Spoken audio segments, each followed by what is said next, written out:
Yan mga idol, ito mga idol yung rare na laging binibili ng mga kolektor mga idol. Yung mga idol oh. Kita ko sa inyo. Ito mga idol oh. Ayan mga idol oh, yung 5 piso na ay yung piso na ano, yung year niya 2005. Yan.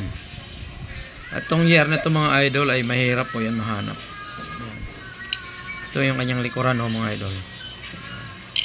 Ito yung madalas hinahanap ng mga kolektor mga idol. Yung isa. Yan oh mga idol. Ito naman isa mga idol ay 2006. Yan oh. Yan maganda. Oh. Mahirap yun mahanap yung year niya mga idol. Yan 2006. Yan yung kanyang likuran oh. Yan. Tapos ito naman, ayan, ito naman mga idol ay yan o, year 2009. Ayan, mahirap yan mahanap.